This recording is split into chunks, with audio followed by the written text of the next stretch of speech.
Métanoïa, l'ange de la transformation. Par l'estimé pasteur Kélatéi Poté, leader fondateur des églises ambassades, Impact Divin, AID.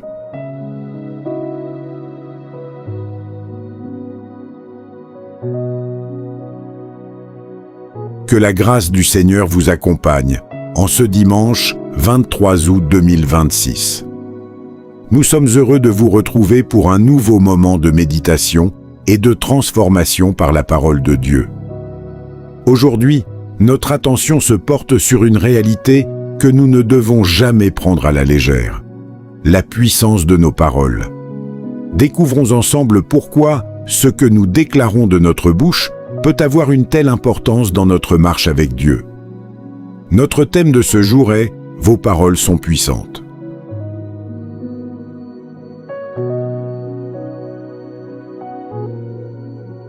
Pour nous conduire dans cette méditation, considérons cette déclaration de Jésus dans l'Évangile, selon Matthieu, au chapitre 12, verset 37. « Car par tes paroles, tu seras justifié, et par tes paroles, tu seras condamné. » Les paroles qui sortent de la bouche de tout homme ou de toute femme sont très importantes. Elles peuvent transformer votre vie sur la terre en un désert de souffrance ou en un paradis de bonheur semblable au flot de la mer. Certaines souffrances profondes, souvent sans explication plausible, sont le résultat de paroles vaines que certaines personnes imprudentes et légères sortent de leur bouche sans savoir les dégâts imperceptibles à l'œil nu qu'elles causent. La Bible nous avertit clairement à ce sujet dans Proverbes, chapitre 18, verset 21. « La mort et la vie sont au pouvoir de la langue.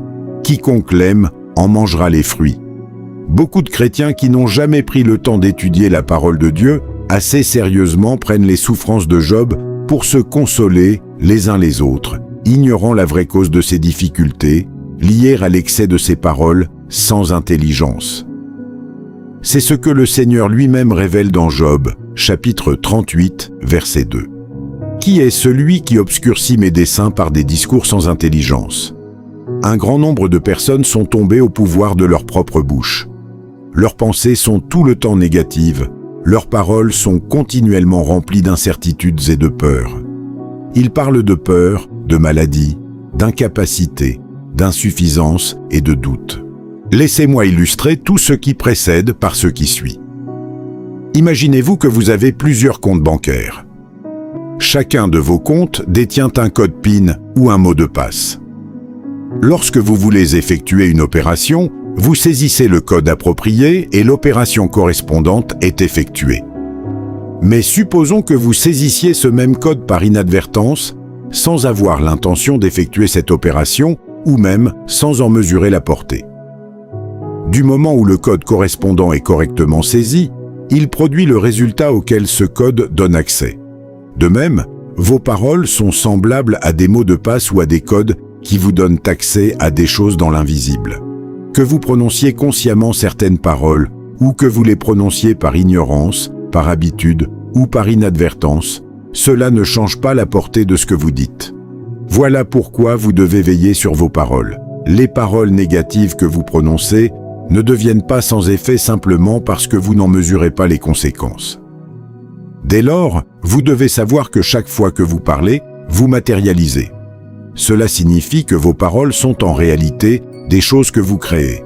Et tout ce que vous créez, vous le formerez aussi. Cela explique la raison fondamentale de l'avertissement de Jésus dans notre texte de base, Matthieu, chapitre 12, verset 37. « Car par tes paroles, tu seras justifié, et par tes paroles, tu seras condamné. » Chers amis de la vérité qui transforme, ne soyez point ignorants, car votre langue détient le pouvoir d'acheter, de commercer et d'échanger. Lorsque vous parlez, vous achetez quelque chose. Rassurez-vous donc d'acheter les meilleures choses, telles que nous enseigne Proverbes, chapitre 10, verset 20.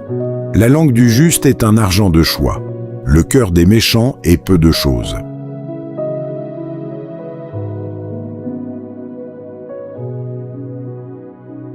À présent, faisons de cette parole une réalité dans notre propre vie. Répétez avec foi. je confesse que ma langue est un argent de choix. Mes paroles sont des moyens de transactions invisibles. La parole de Dieu ne quittera donc point mon cœur et ma bouche. J'achète les meilleures choses avec mes paroles à partir d'aujourd'hui. Amen. Gardons précieusement cette parole de sagesse dans notre cœur. Les fruits que vous mangez sont les enfants de vos paroles.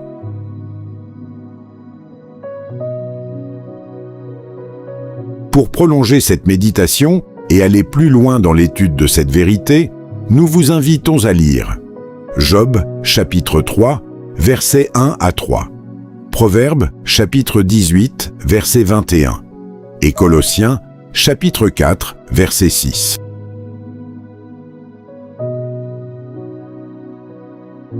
Avant de terminer, retenons cette vérité.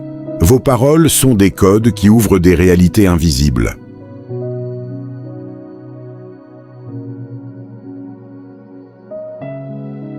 Si vous n'êtes pas encore né de nouveau, nous aimerions vous donner l'opportunité de faire de Jésus-Christ le Seigneur de votre vie. Priez maintenant avec nous de tout votre cœur. Ô Seigneur Dieu, je crois de tout mon cœur en Jésus-Christ, Fils du Dieu vivant. Je crois qu'il est mort pour moi et que Dieu l'a ressuscité des morts. Je crois qu'il est vivant aujourd'hui. Je confesse de ma bouche que Jésus-Christ est le Seigneur et le Sauveur de ma vie à partir d'aujourd'hui. Par lui et en son nom, j'ai la vie éternelle. Je suis né de nouveau. Merci Seigneur d'avoir sauvé mon âme. Je suis désormais un enfant de Dieu. Alléluia. Si vous avez fait cette prière avec foi, vous êtes désormais enfant de Dieu. Alléluia. Merci d'avoir été avec nous pour ce temps de méditation. Que la lumière de Christ éclaire chacun de vos pas et que sa parole demeure vivante dans votre cœur.